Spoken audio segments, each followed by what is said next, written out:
All right, so welcome everyone to our session on AI and democracy. As you can see, we went for a more democratic session format than the formats before. We initially thought to make a fishbowl discussion where we would have like the speakers in the middle plus one or two empty chairs, but we then thought, why not include everyone in this democratic exercise?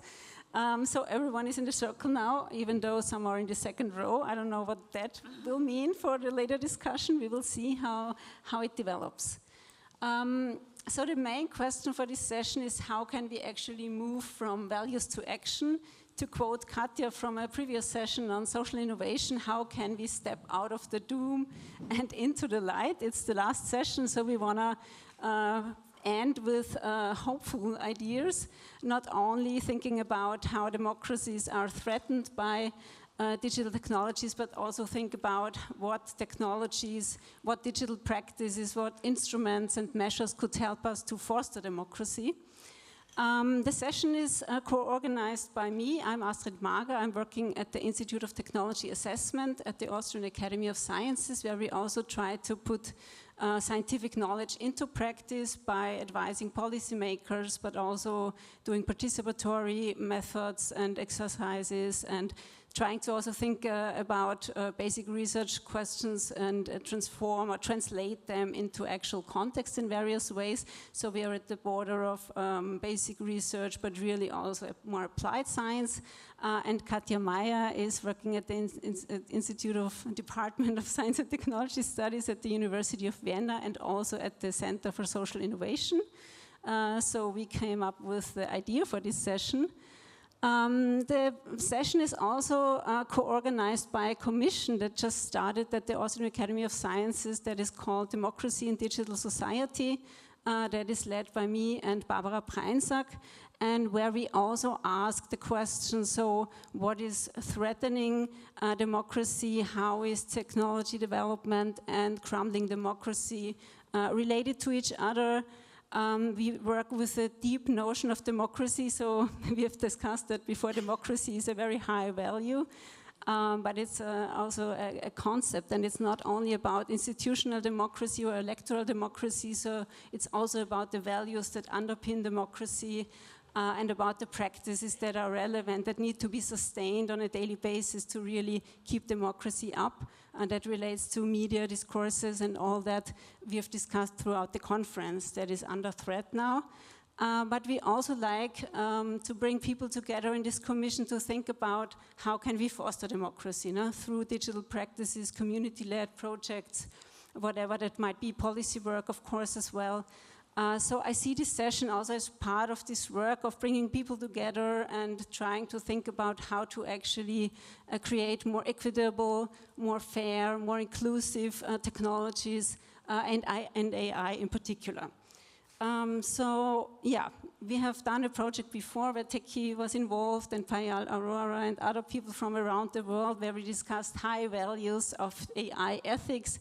There is a plethora of AI ethics guidelines right now and recommendations, and they all revolve around the same notions of fairness, transparency, and privacy and human dignity and stuff like this, where everyone supposedly accepts and shares these values, even though around the globe we know there's a lot of diversity, there is a lot of different cultures, but also social context, and even within the European Union or within singular countries there are different social groups that very differently interpret these values and fill them with meaning in their own daily lives. So the question really is, how come we then from these high-level values to actual practices on the ground?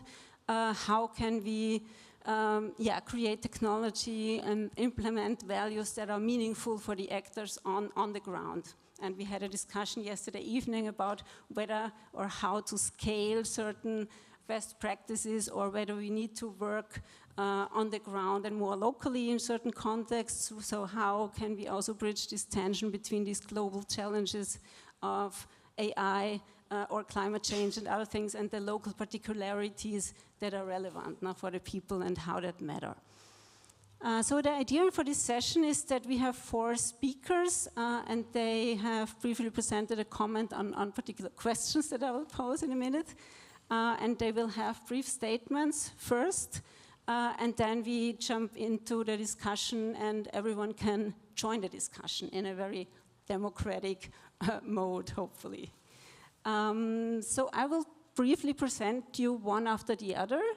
I start with Sebastian Kneidinger, because I thought you would have slides, and I thought that would be good if you start first, but we have no slides in this session, which I appreciate very much. We really talk to each other. Sebastian Kneidinger is a policy advisor at epicenter.works, which is a digital rights NGO based in Vienna, initially focusing very much on surveillance and privacy issues, but that has broadened also in the meantime, covering also automatic decision-making systems, semi-automated decision-making systems, and many other issues. You yourself are specialized on biometric surveillance, but also workers' rights. And as I got from the website, you are also thinking about how to create an independent body or authority for AI in Austria, which is also a very intriguing idea, because I share the feeling that there needs to be a bundling of expertise and bringing together of actors in such a body that would be necessary for future developments of such technologies. So I start with you, and then we go in a circle. So the question we asked our speakers was, how do we actually get from these values to action? And we asked them also to think about concrete examples that would illustrate that. Well, that's a super difficult question, actually, because that's one of the questions that we got to ask ourselves every day. Because I want to break it down, what we do on a daily basis is to try lobbyism for fundamental rights, democracy, like lobbyism paid by civil society for civil society. So to try to bring in new ideas when it's about public policy that shapes digitalization. And for us, it's always difficult to find a proper mode of action, because at the moment there's a lot of difficult discourse, especially in Europe, regarding AI. We see it every day that the discourse is everybody who tries to think about fundamental values, human rights and so on, is against innovation. So we have the issue at the moment that we always when we are in an interview on public broadcasting and so on, people ask us, why are you against innovation? And it happened that, I don't know how and I don't know why, suddenly discourse just solves around that. And that's the main topic that we try to tackle at the moment. It's really hard to tell people, well, there's an alternative. We can find a different alternative that's not plagued by the issues that we had for all the last years in digitalization, like the enormous power of different actors, of platforms, and so on. And I think we need more collaboration on many levels to try to tackle this question, but also we need to stand up and say, no, it's not that easy. And we always saw that when it's about digitalization, people tend to shy away from that. The general public thinks, oh, it's too complicated. I don't want to talk about it. I don't want to make a fool out of myself because I don't know the technical details. But we also see it with policymakers. One of the main reasons why policymakers talk to us, parliamentarians, or also the staff, is because in the digital sphere there's not a lot of knowledge, not a lot of independent knowledge or knowledge that pertains to fundamental rights. You have a lot of knowledge coming from big tech, a lot of input from big tech, but nobody who talks about our issues. And I think we need to take away the fear in the public discourse to make a fool out of yourself. Because if a person that is affected by AI, and there are many persons that are already affected, like if you look at Hungary at the moment, Orban banned the pride there, and he wants to enact it with facial recognition. So we see surveillance at a level that we never would have imagined 15 years ago, 10 years ago. It's really heightened. And at the same time, we have issues with digital inclusion and exclusion. We see many state actors using choppy, badly done AI chatbots that exclude people. Prominent example Astrid was working on, that was the employment service in Austria. They decided to give certain grants based on a really badly done algorithm. They framed it as a AI, and it would enable the state to waste less money in bureaucracy. But it turned out that algorithm was, well, it was BS in the end. And we fought against it. We sought public discourse. We also initiated proceedings at the Data Protection Authority that's still pending. So I think in the end, the actions that we need to take are the same ones that we did in the last 10 years, but we need to do it with a heightened insistency because the change is going to come really quick. And if Meta, for example, decides to use all public data of Facebook for training AI, it's done within a few days. And then you won't get out the information anymore. It's in there. The right to be forgotten, that's enshrined in the GDPR, you can forget it. So, well, that's my few minutes of doom. I try to be more optimistic. I think there's some optimism in it, because many fights we already picked and we won them. I thought you would elaborate more on the light now. Yeah, me too. Well, So have you a positive example where you succeeded? Well, there are many examples where we succeeded. For example, there's the question of state spyware that we have ongoing in Austria. It doesn't pertain to AI, but I don't know if you're aware of that, but in many countries they implemented state spyware, which poses a threat to democracy in itself as we see it. Because it not only has to do with the right to privacy, but as well with the right to, it has a chilling effect on the freedom of expression.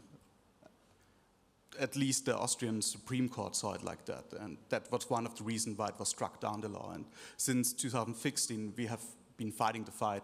We are now in the, I think, 5th iteration. Like, there's an ongoing public consultation. The new government wants to reinstate public spyware. And it's funny because we were in exchange with many affected people all over Europe. There's Catalonia Gate, maybe people are aware of it, when politicians from Catalonia, lawyers, but also journalists were targeted by spyware. And the same issue was in Poland, where as well politicians and journalists were targeted by spyware. They even had all the makings that you normally would need to enshrine some safeguards for public state spyware, but of course they failed. Wherever you implement public spyware, in the end it turns out to be that it's going to be abused by certain actors, by certain interests. And once it's done, the trust of the people is eroded. If you talk with people who were directly affected, it has a tremendous psychological effect on you, because all of your personal information, you're not sure where it ended up. You're not sure who looked through your personal photos and so on.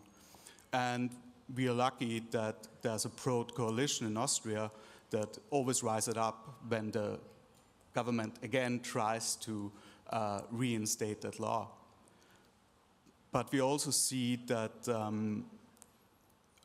discourse and securitization just becomes bigger and bigger in Europe overall. So it's really hard for us to bring a nuanced argument, because everybody paints us as the guys who don't care about securities, who don't care about people affected also by, for example, terrorism. So I think the challenge that we always face at the moment is that the digital rights organizations need to find a proper way to talk to the audience, and that really affects us. We are a really small organization. We are 9 people, all in all, 3 policy advisors, and 2 people who just work in communications, thinking about how can we communicate to politicians, how can we communicate to the general public, and also there is no general public. We estimate that we have 10 to 15% of the population who feels really aligned with our values, our ideas, and also knows their way around IT. But for the rest, we need to find ways how to talk to them. That's not the people that are going to be here. And we always celebrate when like one snippet of our interviews or talks is being covered in in boulevard media, because we know that we reach more people. And that always poses as well another question, because we need to sometimes really think like lobbyists then, and think how can we phrase it, can we bring the argument at the right time. And that takes a lot of energy, a lot of momentum, because we as well would love to write on white papers all the time, like bring our ideas forward, but we need to be super, super reactive. We need to answer in the moment when suddenly a discussion occurs. And we see that ideas or answers that we had like 1 year ago suddenly don't make sense anymore, because the technological landscape changed in such a drastic way. And the funny thing is, the regulators had the same issue. ChatGPT occurred when the trilogue was already ongoing on the AI Act. And we see it as an output of that the regulation on generative AI at the moment, from our point of view, is really lacking. But that happened because technological advancement was so super quick. Yeah, thank you very much. And sometimes you need analog methods to convey a message about the digital technology, as you did with the AMS Algomaten, which was a success too, I would say, to bring the issue of semi-automated decision-making to the broader public. Yeah, thank you for sharing your comments on the two questions.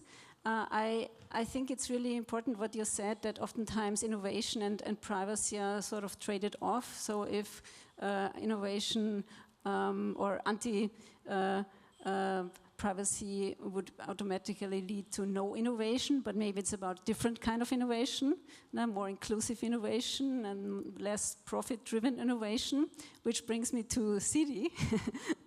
Our next speaker, Siddhi Gupta, is working for the Inclusive AI Lab and also FemLab. And she has been leading and working on very different projects on the ground in India with marginalized communities, women's workers, but also disabled groups, and also doing participatory technology development. You're also specialized in EdTech, educational technology, and you're a designer as well, and you're also an assistant professor teaching education. And yeah. What is your institution? Sorry for that. Creative education at Srishti, and I'm sure I'm pronouncing it wrongly. Manipal Institute of Art, Design and Technology in Bangalore. That's absolutely fine, Astrid. Thank you. Yeah, welcome to the floor. Thank you so much, and thank you for that introduction. And I just want to say that I think because I'm young, and because I teach, and because I'm a designer, and because I'm from the global south, I think I'm too optimistic. So please bear with the optimism, and it could be borderline naive, but I'm open to hear what you have to say and be less optimistic if that's what it means.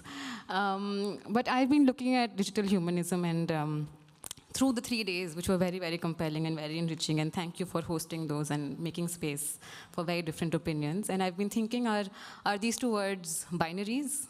Are we having this conversation now because we're trying to find some common ground between these two things which may seem opposite? Because they're definitely not opposites, because humans have driven the digital from the very beginning. It's not that it has happened on its own. But I think how I'm thinking about it is that it's not that they're opposites, but it's many humans. And I think we are having this conversation to include more humans in this conversation.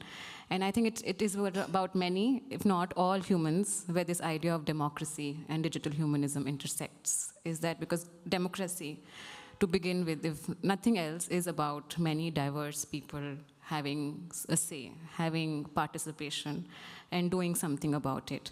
And I also feel we started the conference with the first keynote on democracy and AI, and we're having our last session on democracy and AI, which again goes to say how important it is to be talking about democracy, but also how difficult it is.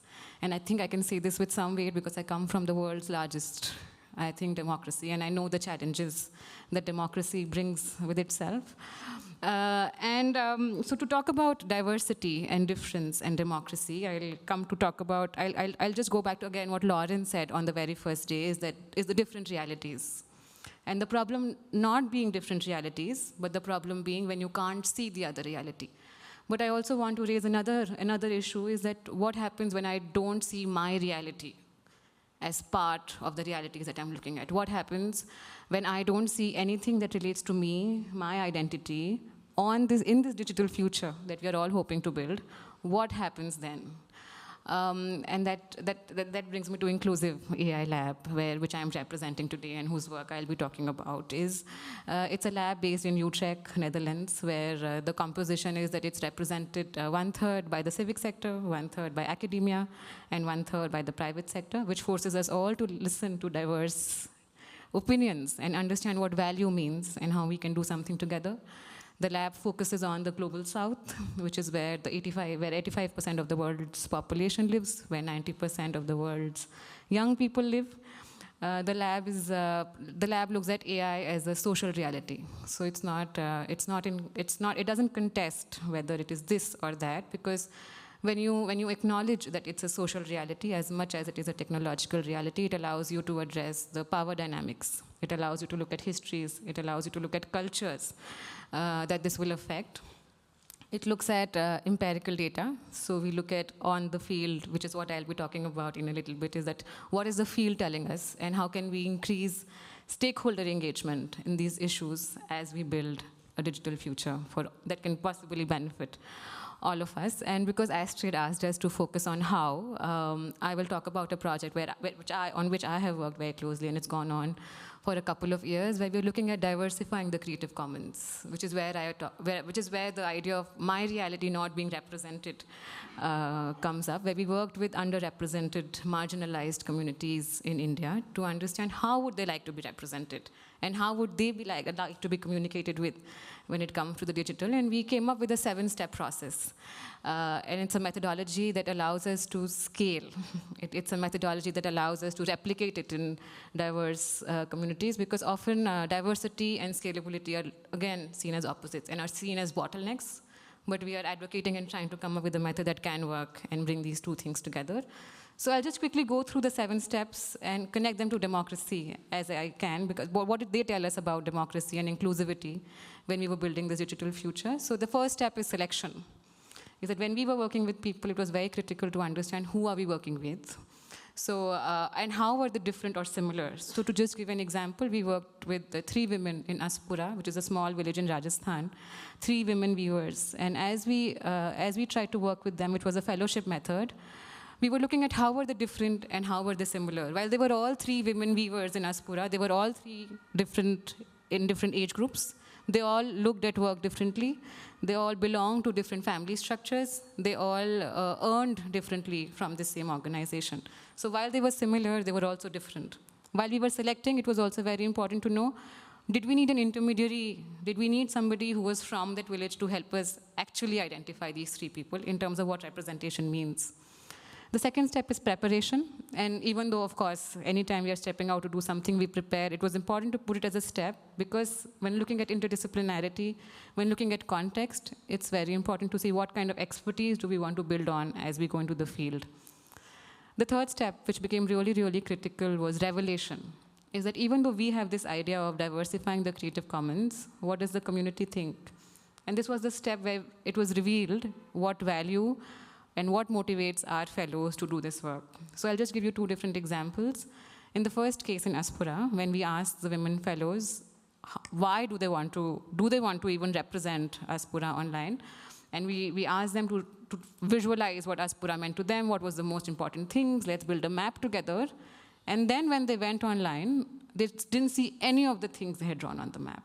And what that did was, it made them very motivated to say, no, but I want Aspura to be represented, and I want to do it. Whereas in another case, in the flower market, when we did the same thing, our fellows told us, but that's all right, right? Why do you want to put us? So I don't care about being online, because if somebody is really interested in the flower market, they can very well come and meet us here. They can come and have a look with us here. So it reveals what value that representation, what value does this bring to our fellows, and why should we be doing this, or should we not be doing this at all? The fourth step is generation, which is where we actually create the image, which is to say, okay, this was the gap in the reality. What is the reality that is still not represented? and we take images, we collect captions, we try and understand what is important to our fellows. In the next step is curation, where even though we may have created a lot of content, we invite other people from the community. So even though we may be working with 3 people from Aspura, there are many other people who belong to this group, that is women weavers in Aspura. We invite all of these people and we ask them, what do you think is the most important image? The most important image in Aspura turned out to be a water tank. It's because women felt that this has really changed how Aspura exists and what it means to us. When we were working with people with disability, it was very important that it was not just representing me as working, but it had to represent me happy while I was working. It was just not enough that I was communicating, I have to be actively communicating. So really the nuance of what it means, if the process has to be democratic, what value, what people associate value with became really important. In the next step, we looked at aspiration, where it was not just about what your reality is and what the gaps are, but how would you like to be.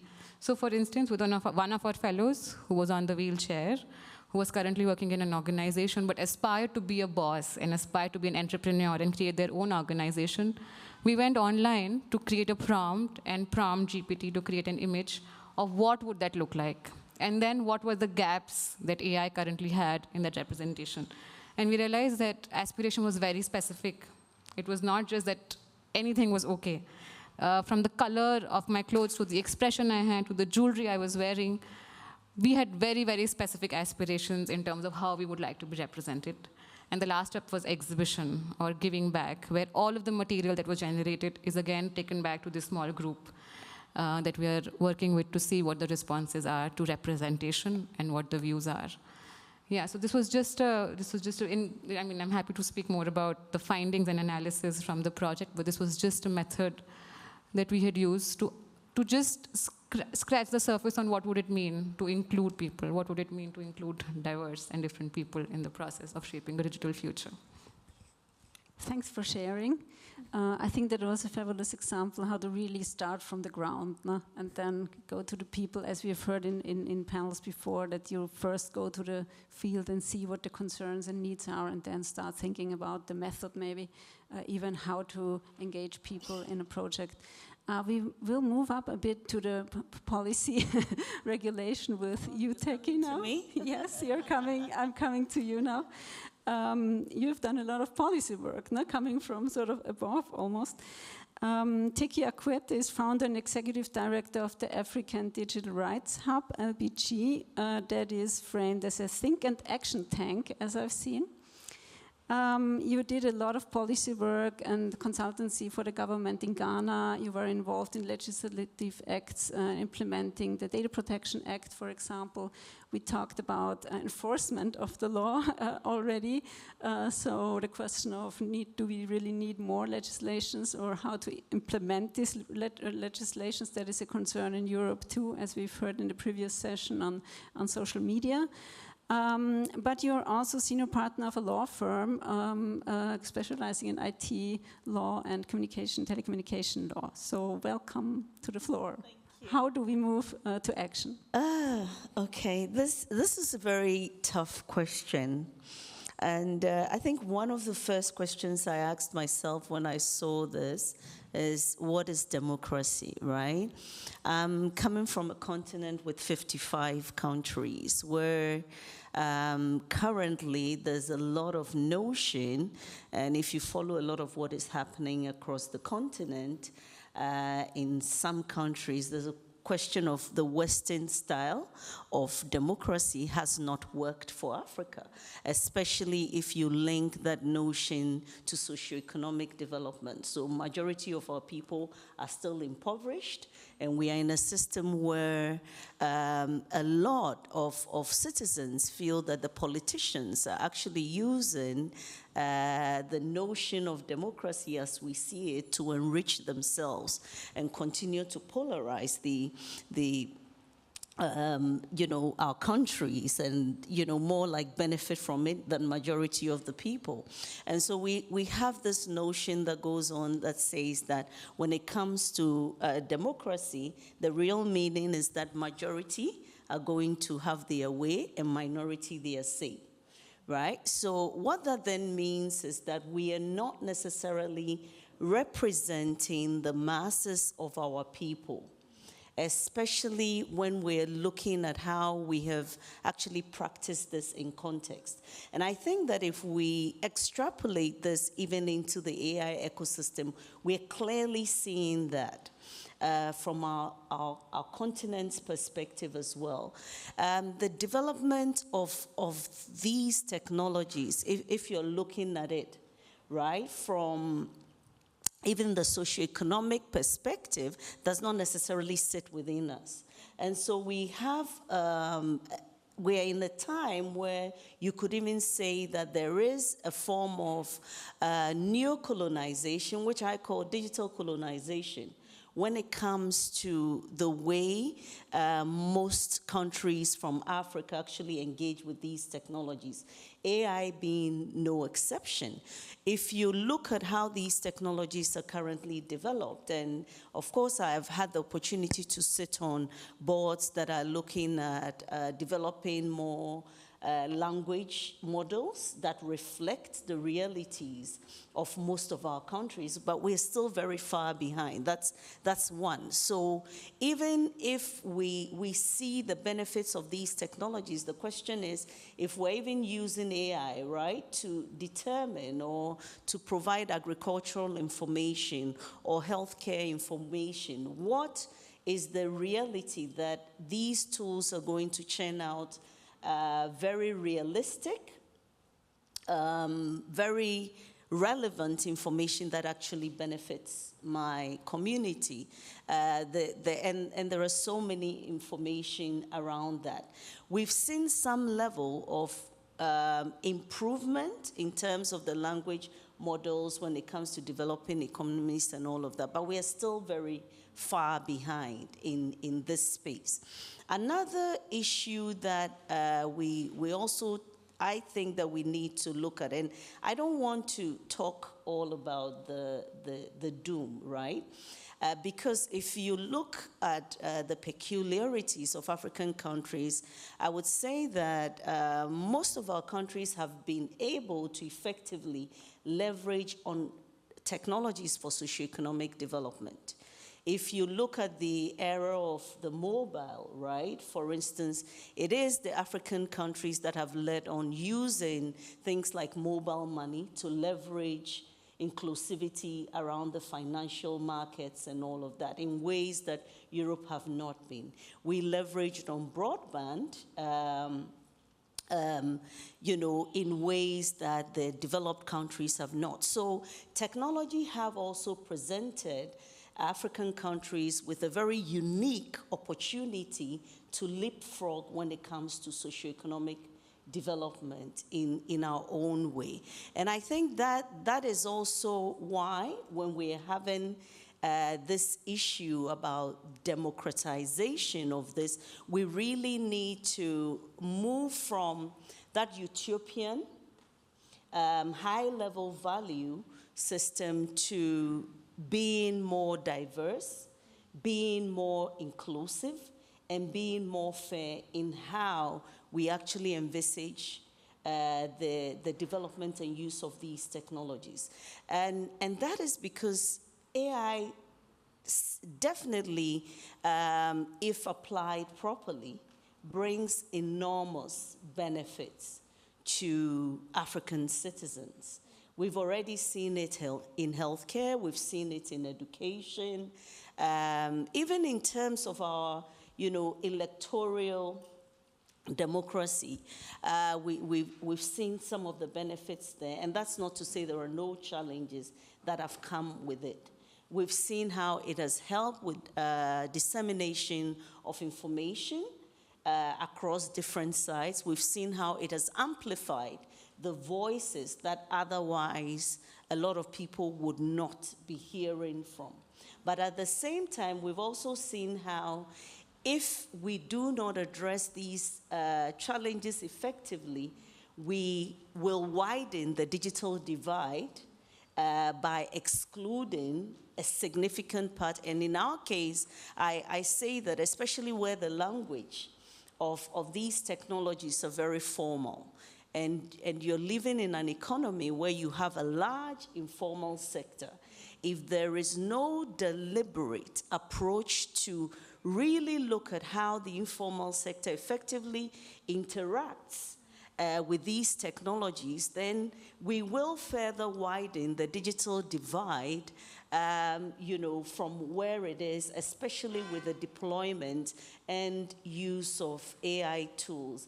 I think I can end it here, and maybe when we come back, because there's a lot I could talk about right now. We will definitely come back.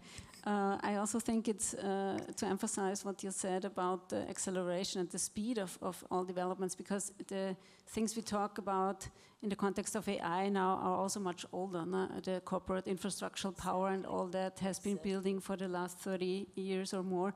But with AI, a lot of the things are accelerating, and so the action to... And we're eventually consumers when it comes to the African markets, right? We may not be the only ones, but we're not necessarily benefiting. A few years ago, we conducted a research to see where most of the, I mean, AI is infrastructure driven, right?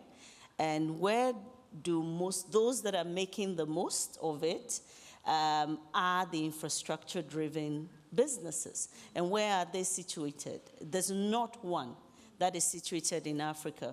Even if we talk about indigenous data, right? And we talk about African language models and the like, we are building and feeding into these ecosystems, which is going to build the final last mile of what these tools are. And so invariably, what we're even seeing as AI tools that are beneficial to countries in Africa, right? The economic, the bigger pie is being served to the developed world again. And that's where I talk about digital colonization. So the temporality is quite interesting now, because we discussed that collaboration, interdisciplinary, transdisciplinary work takes time, and at the same time there's the need to act quickly, no? to not prolong or deepen this digital divide. Which brings me to our last guest. I would like to introduce Michael Veale. Is Associate Professor in Digital Rights, so we stick to the digital rights sphere, and regulation at the Faculty of Laws, University of College of London. You have done extensively policy work as well on national, international, transnational levels.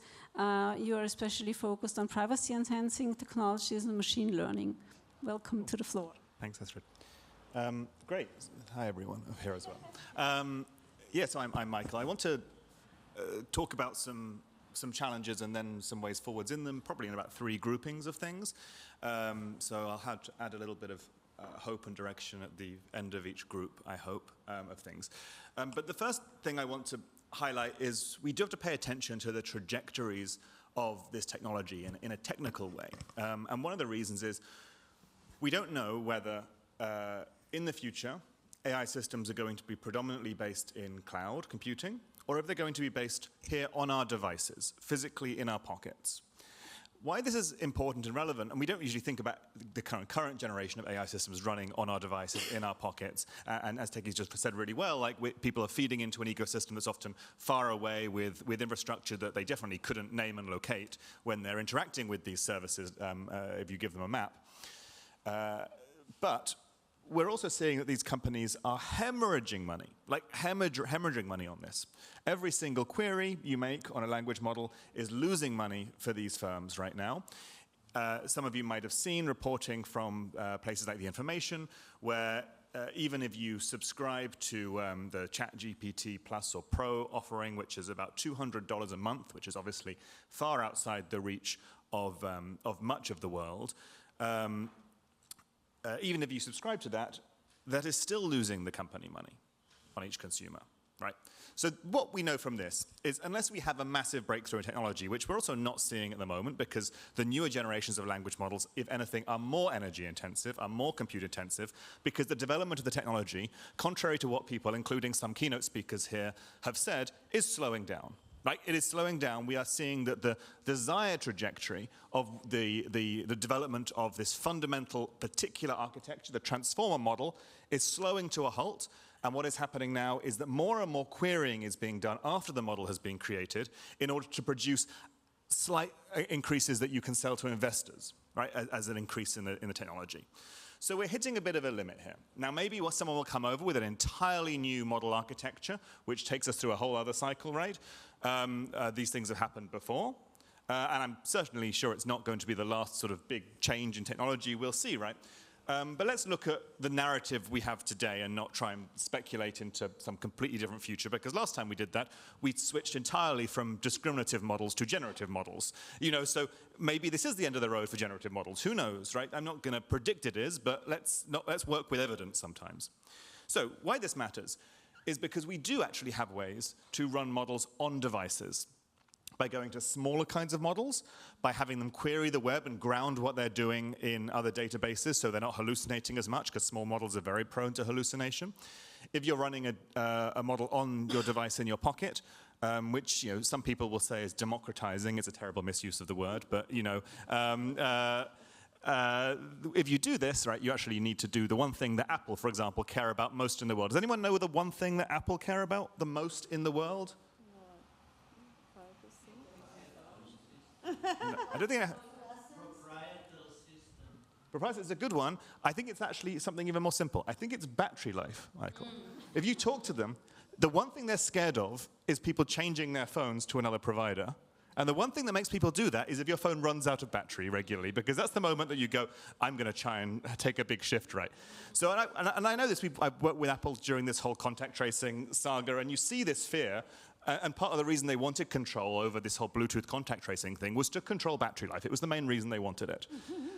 So let's look at this context. I've taken you a long way around, and you're like, what's going on? This is not the panel I was in. But this really matters. So let's look at these two worlds. One world is we somehow make the cloud work, and things are based in the cloud. And one world is we base ourselves on devices more.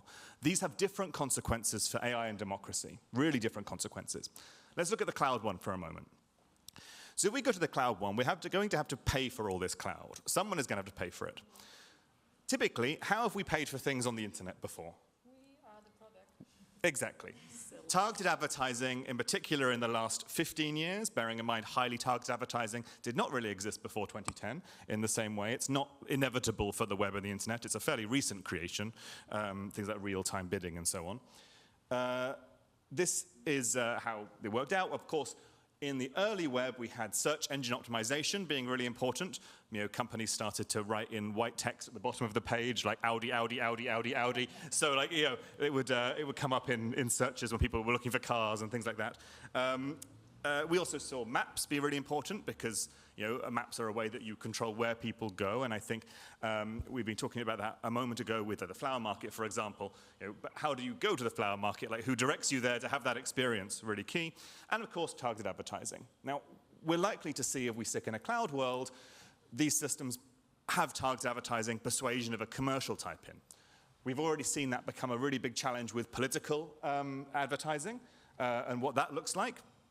We've also seen it become a challenge with just privacy issues.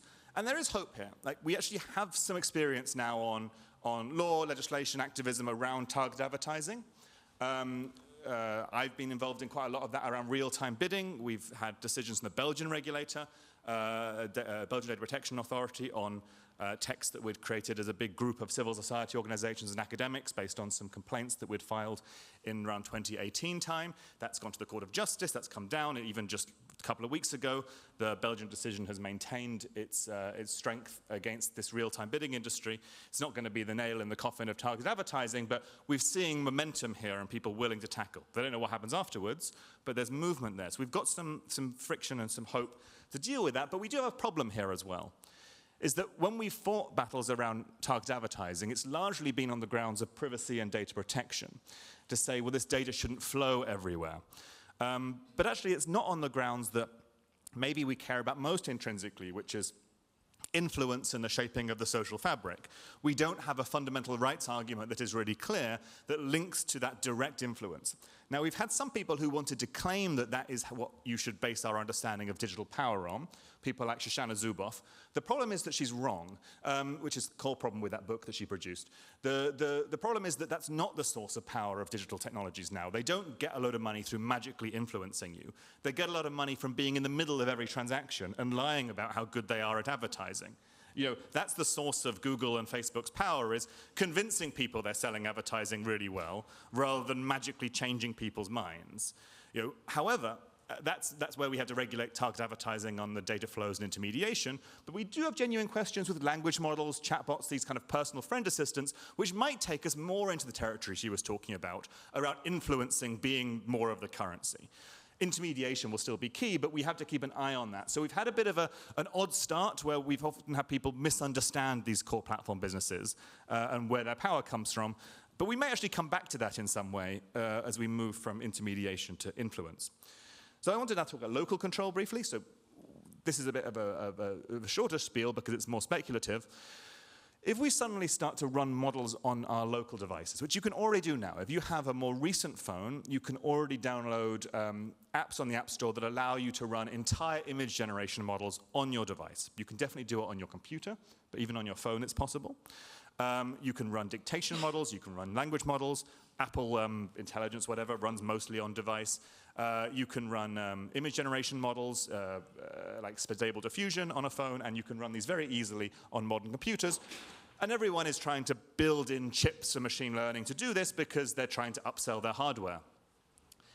This is a worry in some ways, because what you can also do is you can run scams on device, you can do image swaps, deepfakes, you can run video calls that start to impersonate family to try and get them to sell Bitcoin. You can make terrorist instructions, you can make altered child sexual abuse images, which is a current legal issue around the world in these technologies. And so we're going to start to see more demand for control on the device. What models can you and can you not run? Coming to democracy, what can people do in their private personal spheres? What autonomy do they have in order to communicate these communicative tools that are around? So we're going to see a battlefield of AI and democracy, potentially in the not running on the cloud, but running on the device world, on operating systems. So operating systems are going to be something that we need to look at. Now, we've got some hope here. In the EU, we have the Digital Markets Act, which means legislators are finally turning their attention, and also enforcement now is turning in interesting ways towards opening up operating systems, establishing control over them, saying that you can't control people's devices in some ways and you should open them up. The downside of that, sorry, I did the hope bit. Every time I do the hope, I do the downside. Sorry, Astrid, but it's true. The downside of it is that this law is not grounded in fundamental rights per se. It's not saying we should have these devices open, interoperable, able for people to use because they are extensions of myself. They're saying because other business users can't offer services using them freely, right? So we've got some nice side effects of that law, but it's not really the purpose of that law. So AI and democracy, we might need to take these infrastructures seriously and wonder what it means to have a value approach to infrastructure. Cool. We need to make that argument. It's also going to be very boring for people to engage on. If only 10, 15% of people are engaging on digital rights, how many are going to engage on the level of operating systems? But that's a challenge, I think, for a transdisciplinary community of people to make that narrative and say, oh, it doesn't, you might not think it matters, but actually it's a really important ground. As Teki was saying, if we look at the global majority, the global south, we're looking at huge amounts of reliance on mobile phones as people's main computers.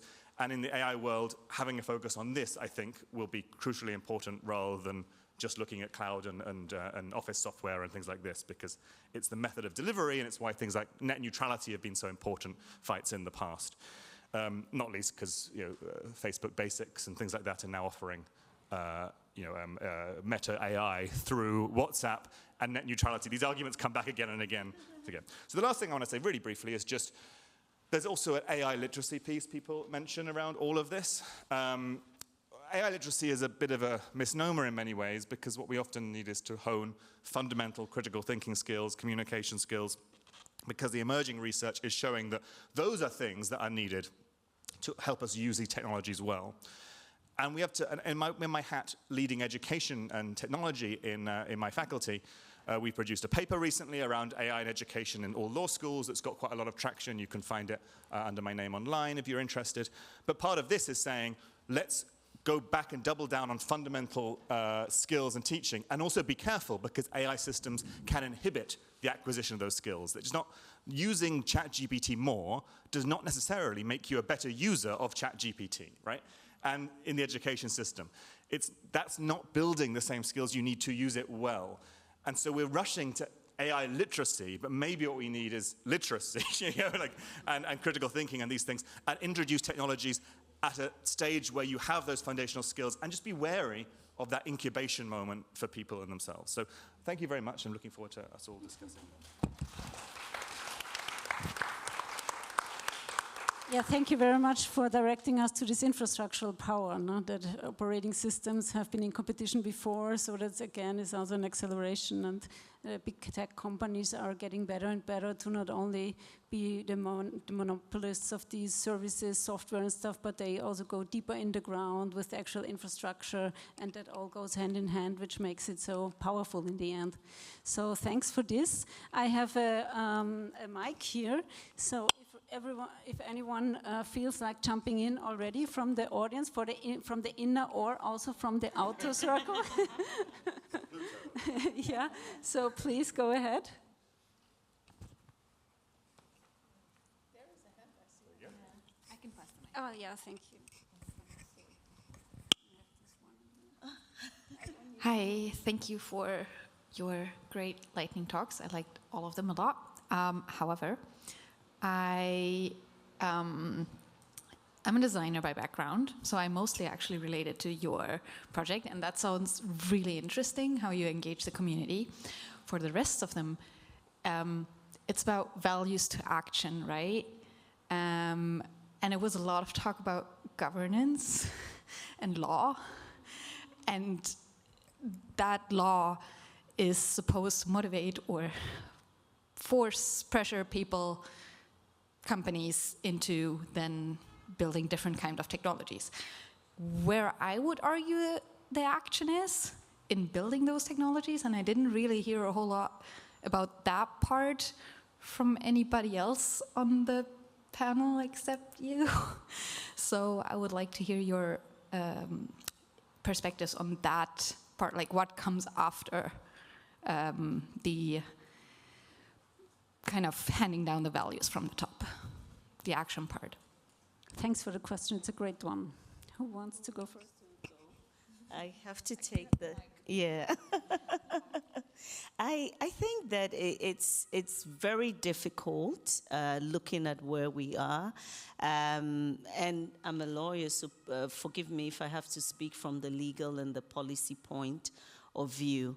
The actions for what I do actually comes a little late in the day, which is unfortunate, right? We're trying to change that, but always policies are chasing the laws as well. So for instance, from my work across the continent, we are trying to bring all the stakeholders together, right, to say, what are we trying to achieve? Because one of the things that we're seeing clearly now, as someone that has advocated for the right, what do you call it, policies and laws, I'm actually at a place where I'm seeing a lot of laws have been developed across Africa, and there is little to no implementation or enforcement of those laws because the capacity itself to enforce the laws do not exist. And so we're at a point where we are taking a step back as a not-for-profit and asking ourselves, what are the practical things that we can do? And it's somehow also centered on the values, right? Because one of the things we realized earlier on is that if we can build synergies with all the stakeholders around the values, it's very easy to have industry or communities agree on particular set of values that they want to go for. So if, let's say, we pick maybe an issue of AI, data protection, and healthcare, and we bring the various stakeholders together, infrastructure, communities within which we're going to deploy some of these systems, it's a difficult task, but we can easily agree on core values that we want to drive, i.e. maybe we want to minimize deaths, or we want to, minimize negative implication of whatever systems we're trying to deploy. And at that point, we would be able to get the infrastructure provider to say that this is what I'm trying to achieve. The regulator agrees on the same set of outcomes, right, that they are trying to achieve, and then drive everybody to work towards those outcomes. In that space, it does not necessarily appear as if a bunch of lawyers or regulators are there and we're waiting. It's still enforcement in a way. It doesn't mean that if you have the laws, don't enforce them, but it is an easier way to build a transparent ecosystem where we are all fair to each other and we understand what the challenges are, and we work together to achieve the objective. I don't know if we have been able to successfully achieve this, but I know that we're building some of these frameworks on other sectors, like the nuclear sector, like the airline sector, where we know that it's been extremely successful. And we're trying to see how you could replicate some of these in this space. For me, especially looking at the African context and the nuances of developing laws and policies and implementation, it may be an easier way for developing economies to look at these issues. Can I come in on this? So I think I have a different perspective on this from Teki sometimes, because I think I'm going to look at the Digital Markets Act for a second, when the idea of this piece of law, right, is to open up some big gatekeepers, technical gatekeepers, to say, you should be able to get apps from somewhere other than the App Store. You should be able to connect across companies' devices in a more fluid way, and people should be able to hack and build and link to things like the right to repair and all these kind of things, interoperable messaging between Android and Apple and other providers. So that's the sort of what the law tries to do. Now, the law has had to go for a more specific technology-based regulation, because outcome-based regulation has totally failed in this area, and it's been captured entirely by the companies. So I do agree there's some points where outcome performance-based regulation work, but there are also some times when it works really badly.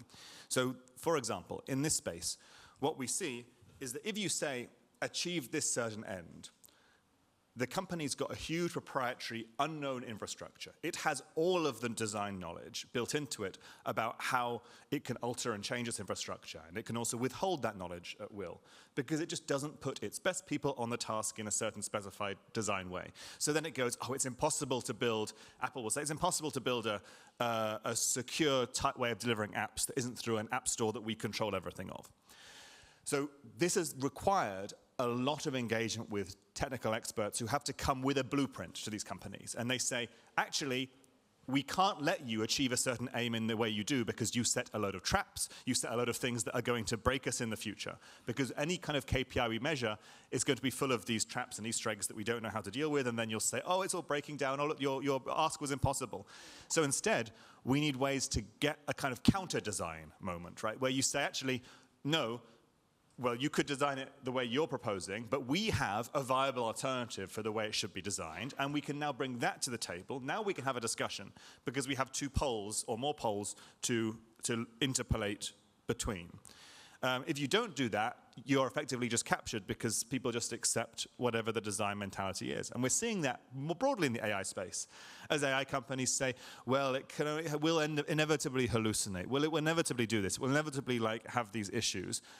And unless we kind of say, no, maybe you need to change all of your parameters, and this is an alternative, then we need to get to that approach. But that requires kind of very pro-design regulation, right? It requires a lot more openness. It requires embedding. It requires forcing blueprints to be open. It's very linked to questions like commons and things like this, because only at that moment do you get those counter designs. And you have to also obviously have resources for these kind of counter designers who do not have industry labs and all this access and socialization there, and will be targeted, poached, destroyed, their organizations, by the lobbying power of these companies, who will literally pay to have these counter ideas smushed, and they will pay academic labs, including many in Europe, who take far too much money from these companies and act as mouthpieces for them, especially in the area of competition law. It's absolutely absurd in that field.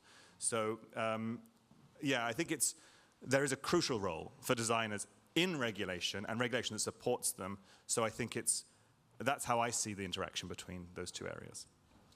Yeah, and I think the action can and should take place in different places now, in the legislative act, in the regulatory realm, and in tech development itself. So we need to fight on all of these ends, I guess. Yeah, so what we do a lot is engaging with certain stakeholders regarding data practices, because quite often there's a huge gap between using data or using data according to law and what especially state agencies, which have a lot of power and information, actually do. So the backbone, but always is to be engaged in the legislative process, because that's what those actors want.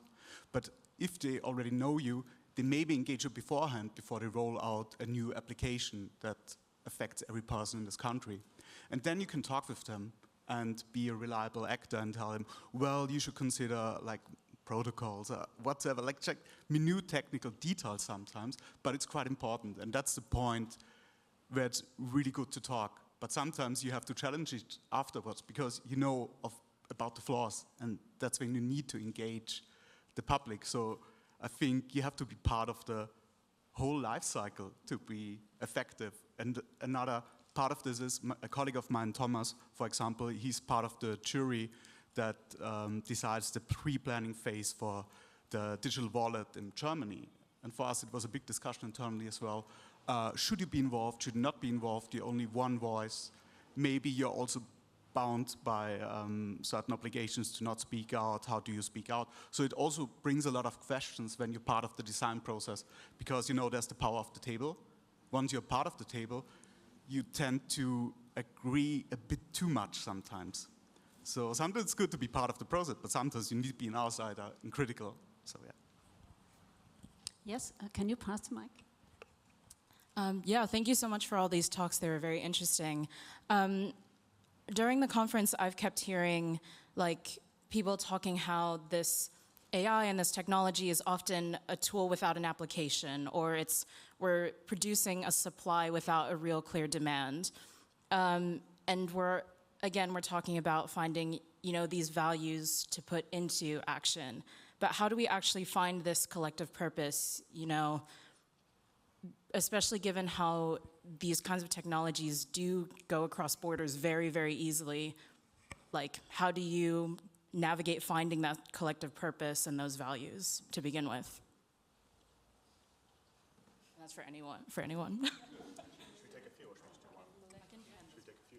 Yeah, can you pass the mic? If I may say something to this, the whole 3 days we always talked about AI, but don't we really talk about social media? I mean, in democracy, or the threat to democracy presently does not come from AI, it comes from social media.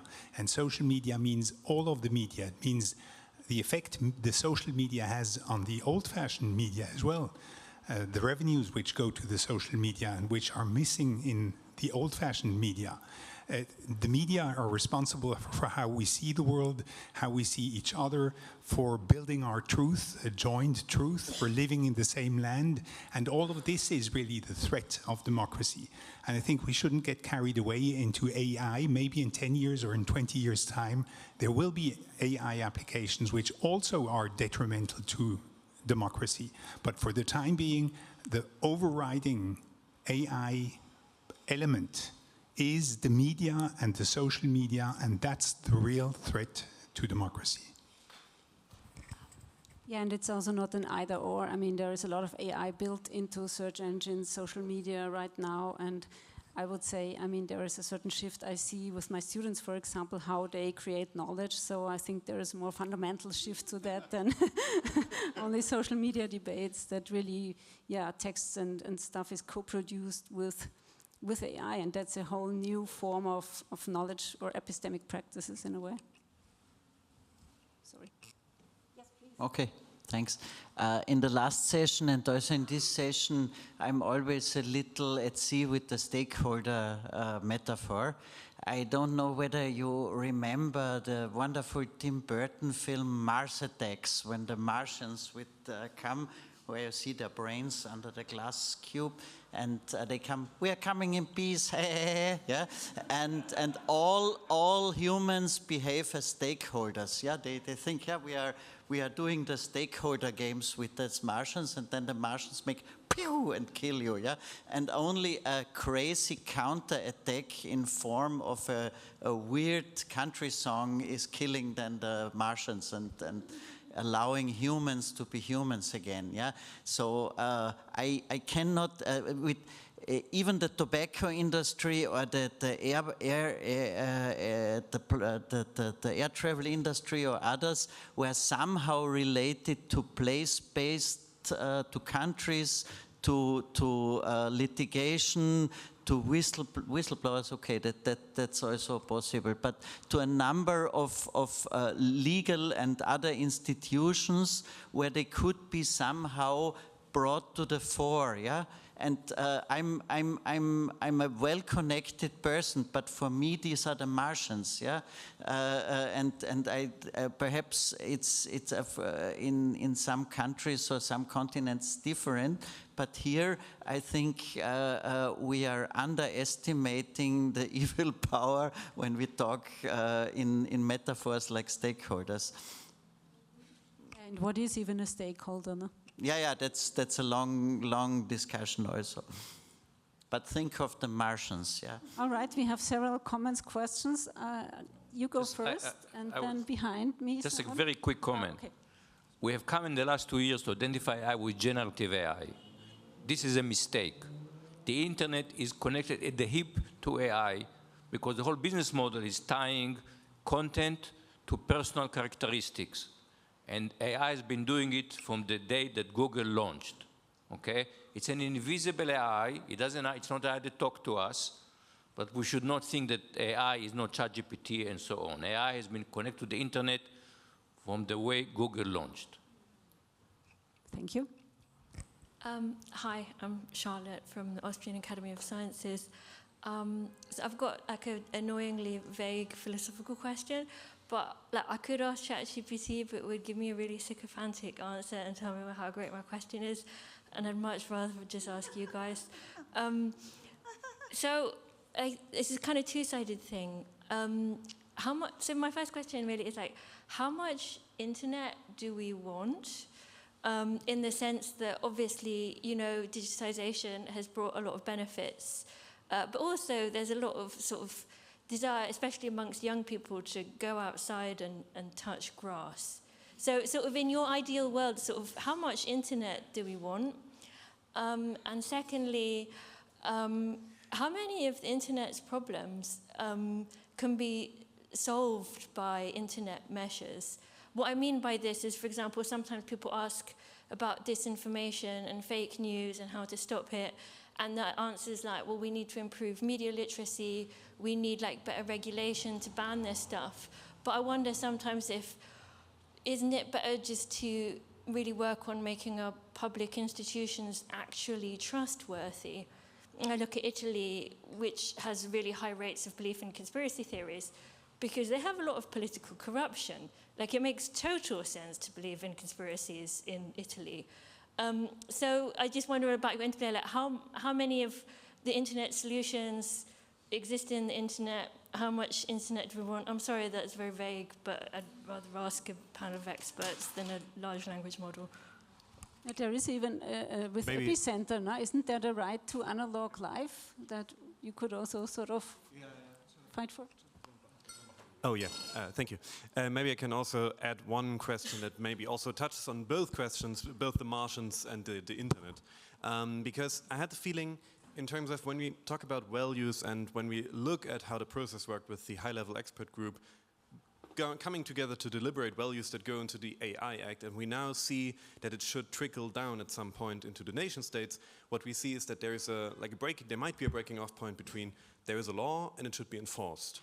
And the enforcement is a responsibility of the nation states. So Austria concretely needs to put up institutions in order to check for these values who are embedded in the AI Act, and they don't quite know how. Like, this is exactly, at least my point of view from what I took away with from conversations with them. So my question would be, if we want to enforce values like they are embedded in the AI Act, how should this enforcement look like from your perspective?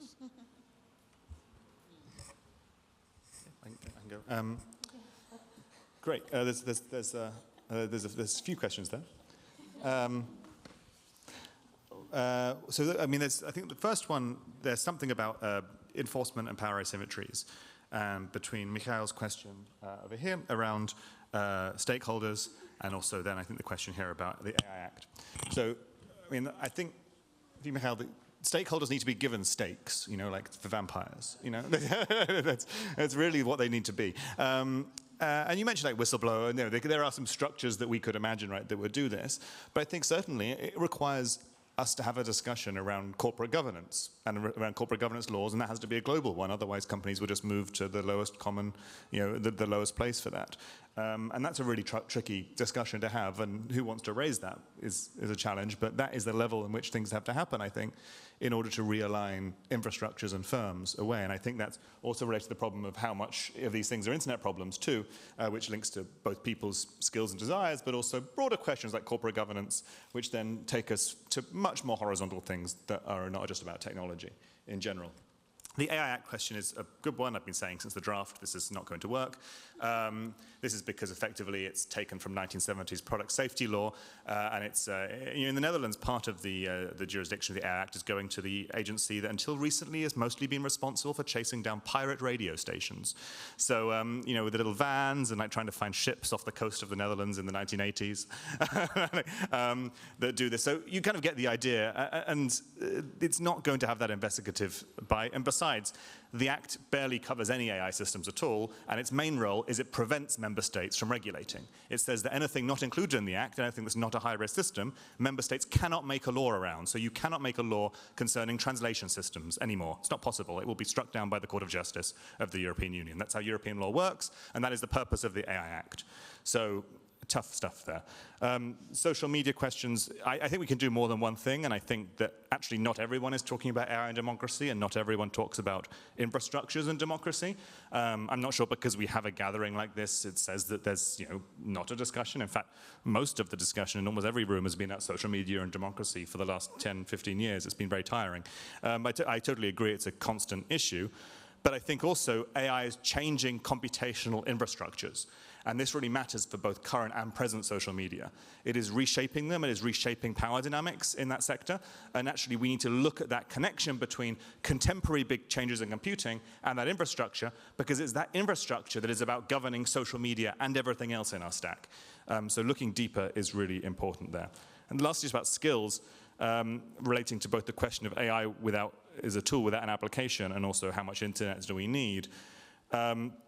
I think partly we need to give people the ability to frame problems at the best possible level, to look for using technologies in ways that works, and also knowing how to not use them when technology is not a solution for this, to know when to put it aside and to use things that are not there. I always think of, if anyone's read the sort of Terry Pratchett series of books, he has these kind of wizards and witches, and wizards are these very like cocky people who live in the university who just cast magic for really trivial things, and they just, you know, get up to complete nonsense. And witches, it is hinted, have a very, very, very high magical ability, but their main ability is knowing that no one actually needs to solve a problem using magic, and they just need to, you know, the real skill they have is not using the magic. And so I think that is the skill that we have to build for both solving problems using AI, which it can be good for some things, but it's about knowing when not to use it. And that's a really hard skill in a commercial environment, which is saying everyone must use it all the time because we want to sell more cloud computing. There were other questions, I guess? I just wanted to respond to the how much internet do we need, and I don't know if it's a question for one room, right? But I also feel, is the question how much internet do we need? Or how much digital integration do we need with our lives, or how much AI do we need, and do we look at these questions differently? Because I also think when we speak about regulation, and we speak about how much internet do we need, where we're coming from the perspective of controlling use. One, I think it's an individual imperative, which is what we spoke about in the last session, where we said it is the individual who decides and the individual who has the agency. But I really think there are limitations to how far we can go with regulation, as we have seen already, and how quickly things will change, and can we keep up if regulation is the way we're going to go, which is the problem with, as you said, to law and reinforcement, is that if we did even come up with a regulation that was fitting to the time, how long would it take to enforce it? And if that's the way to go, I really think the question is more about literacy and fundamental literacy, where each of us can decide, and each of us have options to decide how much internet do I need. At the moment, in the last 3 days, it seems like it is that choice that is reducing. It is that personal and individual agency that is actually disarming and taking away from the collective agency that we may also have. Yeah, so just as a response, it's not a solution, but just I think we need to ask ourselves, how much internet or what I already have do I not need? And what am I okay to live without? We totally agree at Epicenter that everybody should have a right to touch grass. That's also as well a policy approach, a legal approach, not a design approach. But our idea would have been on a national level to implement a right to use analog services for essential services and especially all state services. So that's one approach that we could use. Of course, it wouldn't change a lot maybe for the youth at the moment, but it aims people to have some power of choice. And the other question that's super dear to my heart, important to me, is the question of enforcement, especially of the AI Act. And the information that I have is that they're not really talking about it. It's even worse. The idea that they have at the moment, and now it comes back to my argument between innovation versus fundamental and human rights, the idea that they have at the moment that they will task a unit that's currently tasked with advising companies how to implement AI. And in the coalition pact of the current Austrian government, they even included that this unit that should be the market surveillance authority should as well give advice at the same time. So a blatant conflict of interest that wouldn't work in any corporate structure in the world, but supposedly it not works for our authorities. So that's why I'm a bit pessimistic, but we're still fighting the fight. So any Austrians in the room who are interested in it, we're trying to make the public more aware about it, and please contact me. Yeah, I think that's a very interesting thought, and coming back to what you said about, because one of the things I'm seeing is that, especially from our developing economies perspective, is that these laws are not working. And most of the African countries do not have the capability, and let's be honest, to actually enforce these laws. And you need to break it down to what does it really entail. You're talking about the technical capacity. And I remember in the very early stages of telecom liberalization, I remember that one of the earlier telco regulators, we had a telecom company tell them that interoperability was not possible, when indeed interoperability had been implemented at the ITU level and there were standards around that, just so they could maintain that monopoly. So when it comes to the regulatory perspective and the enforcement, on one hand, when you do not have the technical capability, and I don't know that even in Europe, any of the regulators have the full technical capability that backs most of these infrastructure providers and the powers that they have. So just imagine a tiny country with maybe less than 5 million population in Africa, right? They're not coming to the table. You're not talking. So your only way of effectively engaging is to have an open room where that conversation can be had. And so, yes, it's not about let's not enforce the laws, but you have a huge challenge, especially from the developing economies perspective. And if you look at most of the laws that we've developed in the sector, whether it's data protection and other rights associated with it, there's always that collaborative approach that comes both at the regulatory level. Fortunately, I had the opportunity, for instance, to work as the first data protection commissioner at the time, and Google was setting up Street View in Accra. And one of the lessons that we actually had to learn at the time was from the UK ICO, because they had actually investigated the issues of street view, right? So that collaboration helped. But also when it helped us, because at the time we were very young institution, barely a year old, practically with no real staff that did not even understand, was to bring Google to the table, because we did not have the capacity to do any background checks and all of that, to say, okay, we've reached out to our sister regulator in the UK. These are the findings. How have you addressed this? Undertake to commit to, you know, meeting these obligations as well. And so that's why, for me, I think that especially for developing economies, it's very important to have that table, you know. The stakeholders may be Martians, but my belief is that if we are able to get closer, you know, we are in a better position. They might hide certain things, but at least we're in a better position to have more open and objective conversations around those issues, to see how we can escape from the Martians.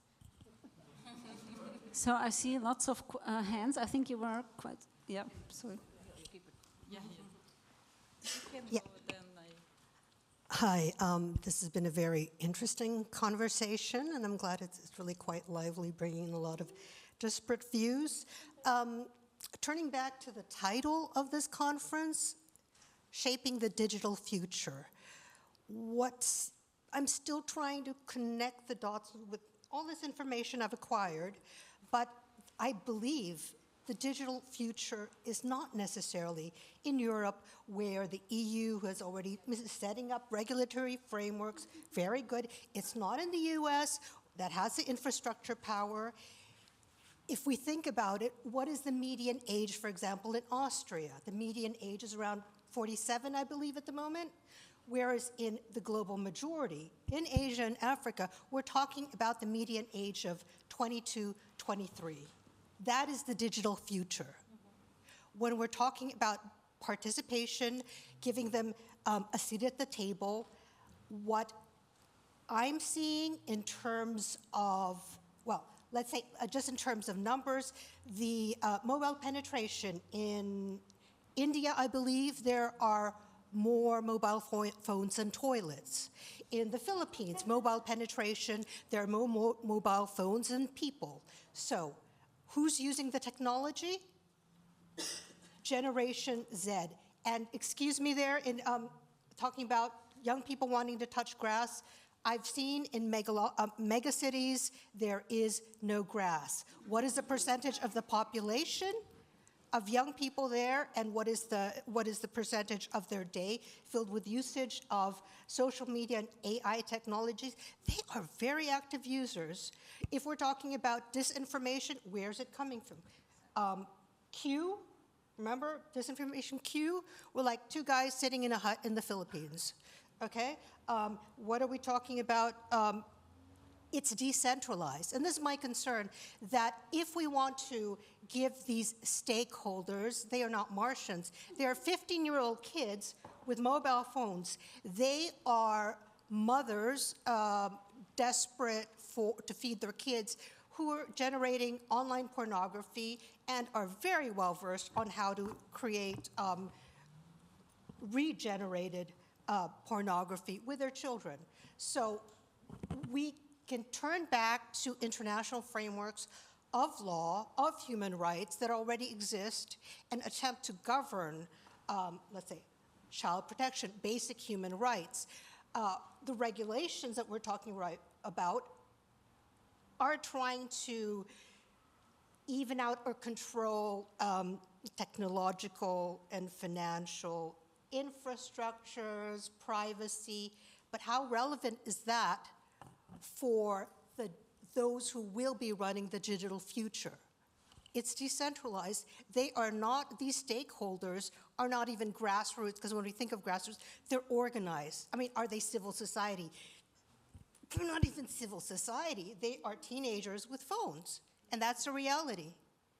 Sorry, the big internet companies, the big social media companies, they are the Martians, not the stakeholders.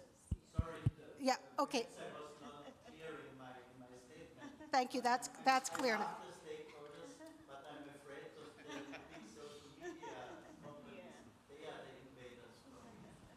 Okay, I still think there'll be a future where these teenagers will be creating their own platforms in the future.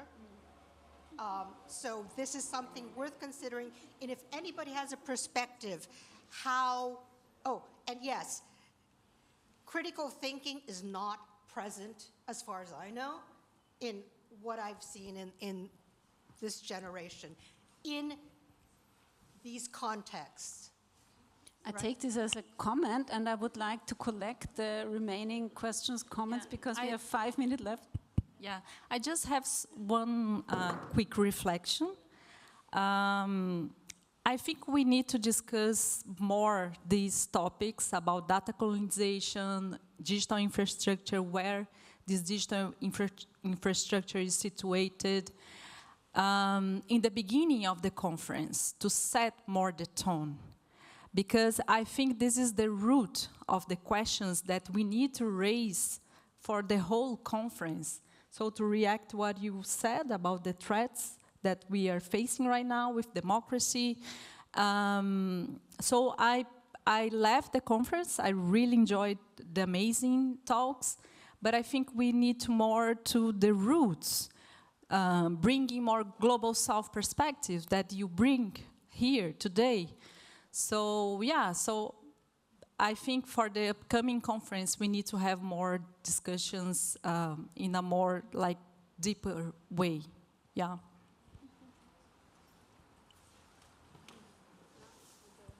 Very short. I'd really like to make a very short appeal for the simplest and most efficient regulation we could have. The modern media, the social media, are the first media which are not responsible for their content anymore.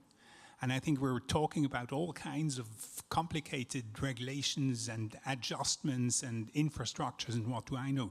But this is the single principle which brings 80% of all the problems which we're facing. Make them responsible for the content and you will see a vastly changed social media world.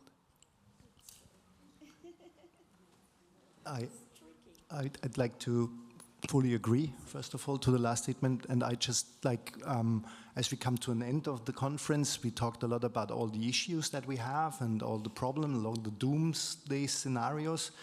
And today we should think about, how to action on them. And I'm just surprised that we never talked about really thinking of those problems as well, with solving them as a public infrastructure, right? Like we did in Vienna with the housing crisis in the middle between the wars, where basically we took things out of the market and made them a public good. And this idea seems to be completely vanished. Maybe this is the neoliberalism that basically became a dogma in our brains, but this did not come up today in this panel, and I also didn't hear it in other panels, and that's just something that I was observing that surprises me a lot. Yeah. And it relates to public interest media too, that we also deliberately created to, yeah. Why don't we think of social media as public broadcasters and take this in our hands back again? To round this off, I actually have a question. You said we need somebody to design alternative. I want to give design another run here. Who is going to do that? Who is going to design alternatives? And even a step further, right? Who has the idea what that alternative could be, and where do we negotiate and debate and have a discourse over how this digital future could or should look like? There is one more, and then we will make a quick final round of the panel. Maybe jumping on that point, because I really appreciated that in this discussion, different to many others, the word interoperability came up, which I think is a great keyword maybe to answer that question. So I'm sending that with the question into the group again. Interoperability, openness instead of just transparency, I think could be really interesting. So maybe if you have any takes, I appreciate that. Thank you. And maybe we take the question on the design in the final round of comments, because I think that's a crucial one that relates to the very first question. And there is a lot of alternative technology, bottom-up initiatives, but how can they find their niche within this larger corporate ecosystem, or how can we foster them more, or how can they thrive better? Maybe as a... Yeah, I can just start, because I don't think alternatives don't exist. I think alternatives have existed, like from scratch to begin with, where coding could be taken to the classroom and we could start talking about coding with very young people. I don't think they'll come out of thin air. I think they'll come out of rooms like this. They'll come out from classrooms which are interdisciplinary, where critical thinking is focused on and is built. I do think along with critical thinking, there needs to be confidence in young people to say that this is an issue, one, that matters, and that I have the capability and the capacity to be able to do something about it. And I mean, there are many examples in Global South that we can have a longer conversation about, but not just the Global South, around the world, where alternatives, there is work happening on alternatives. I think the problem is, like law, in how many people have adopted it. How many people are actually using them to not let them be the alternatives, but be the mainstream. And it comes from, I mean, how many people are using an iPhone in this room and how many people are using a Mac in this room. We have alternatives, don't we? To how much internet do I want to use? Throw your phone away to start with. I'm just saying alternatives exist. It's just that how many of us are willing to be brave enough to not let them be alternatives but be the mainstream. It really is us who have used these platforms enough to make them as big as they are. So I also think, I sound a little bit like a politician, but I also think we need to take some responsibility in not just saying that we use them, which is why they become this big, but also that we are the ones who will have to come with the alternative. It's just... I think that, you know, the elephant in the room is that these technologies are businesses. And we are shying away from that. These businesses were set up to drive profits. And so if it is monopoly that is going to enable them drive those profits, that is what it's going to be. The biggest challenge that I see, and I don't even think we have a clear solution around them, is because of the multinational nature, the global nature of these businesses. A lot of them, when I'm sitting there, they're stronger than any country in my continent. You know, they are stronger. And so if you look at the power dynamics, I'm not going to use Ghanaian competition law to slice. And I remember when I was setting up the data protection law, I had a right confrontation, I'm not going to mention it, where you know, a multinational just stood in front of me and said, why should I, you know, respect the data protection law in Ghana? And rightly so, right? Because they were sitting there with lawyers and they had to maximize their profits. They need to look at communities that benefit them the most and decide that. My not-for-profit have done a lot of work around even children's data protection. And it was quite interesting. This is less than a couple of years ago, and we did this with a number of other not-for-profit organizations across the world, so in Europe and other parts. And we found out that these same technologies are offering better protection to children in the West than they were offering to children in developing economies. Of course, we had to highlight that and say, why are you protecting? In fact, in some respects, most of the children in the developing are more vulnerable, right? Because of the peculiarities than these. But you're offering less protection to them, and we needed to bring that up to allow that. So it's a very difficult area. And it's not a level playing field.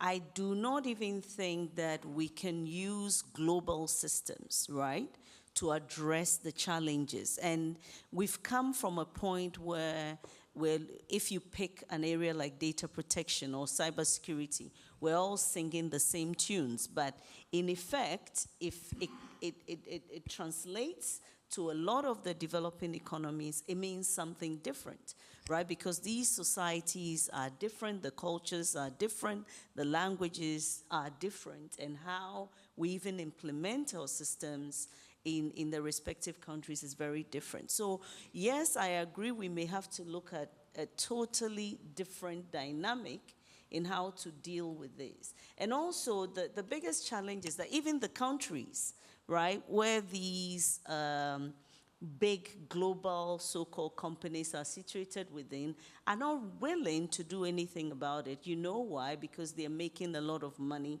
off these businesses for the economy. If you follow, you know, what is happening with the trade wars and all of that, you clearly see that. So even the countries that they come from, right, it protects them in a way that sometimes if you're a smaller country and you do not have that power, you know, you may not. And so I think that we should, you know, really have, I like to have a realistic and check to what exactly the problem is and what we are dealing with. It is only at that point that we can come to, we may not be able to solve the problem, but we can come to the place and say that this is the problem, these are the options I have, and this is what I want to make of whatever options is available to me.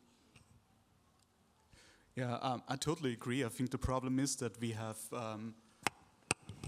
nearly an oligopoly of some very important actors, and not only are they protected by their home countries because they make a lot of money, but it's also by design, because they are happy that they have so much power. I think maybe you heard that at the International Court of Justice, the email system was turned down because Trump wasn't happy with the Court of Justice, so he decided to turn down Microsoft. Okay, I think it's also like leverages of power that are inherently there. And per se, I love the idea that we have one global set of rules, but as you said, I think we have different ways how we interact also with technology. For us, it's normal when implementing or discussing about digital public infrastructure in Austria, we talk with our colleagues in Kenya, we talk with our colleagues in India, because they already had it done, they know how it works, they're more advantaged. So I also think that some discussion points, it's a bit way more complex because technology spreads differently everywhere, and there's a lot of learning on the same level, in my opinion, quite often. And what I want to say, I'm against global rules also in the end, because we have some actors who are very anti-democratic, and they have a big voice, especially in the UN. My colleague is working on the Cybercrime Convention. I don't know if you've heard about it, but some proceedings there are super bad for fundamental rights activists. So I would love the idea per se, but if you look at the current landscape, I still see doom. Which means we have to strengthen democratic institutions and practices. You have to find. Yeah, I think we're running very, very over time, so I'll just be super quick.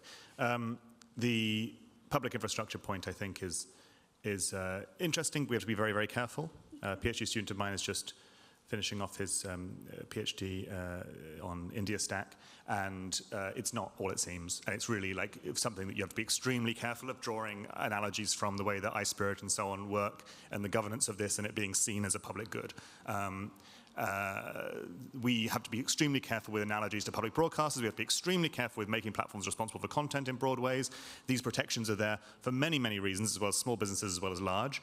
What we might want to do is work out how to endow foundations more with broader global spaces. So the Signal Foundation is a great example of this. You know, this is not a government agency. We have to be extremely careful for surveillance reasons as well. If you give governments and public actors the ability to run social media, you just open up the door to completely unmitigated state surveillance, and the ECHR has made it very clear they're not going to protect on this. In Europe and everywhere else has a regime that is less than the ECHR. So that's not a good way to go. Instead, I think you have to set up foundations with very clear missions using private law inside jurisdictions that are very, very solid, and have many of them, pluralistic ones, interoperability being part of this as well. But where does that money come from? That's the big question. A lot of people talk about Eurostack. That doesn't go deep enough. It's a hugely popular and fashionable thing to talk about DPIs in the moment. It'll be a new word in 3 years' time. It's a treacherous area, but I think that solid, lots of money and foundation models, separate, pluralistic, good leadership, really strongly enforce missions using trust law is probably the best way to go to provide counterpower. Thank you very much. I won't keep you longer from the coffee break, but I would like to thank everyone for this great discussion. I feel we could go on forever, and I hope it's just a starting point for further discussions and collaborations, and thank you very much. Before you thank Astrid and the whole team, this was a brilliant discussion. I was here for only a bit of it, but it was fantastic. We decided to push forward actually everything that's happening from now on. So that includes my summary, which should happen in 1 minute. The drinks as well. I'm not sure they are there yet. They will be there at the latest from 6. Food is a bit later. I'm not sure about the order. That maybe cause some problems. So there's drinks but no food. But food arrives later. Thank you, Astrid. Thanks, everybody. You have stamina. It's very admirable. And we have started the summing up of the conference already. Yes, that's fantastic.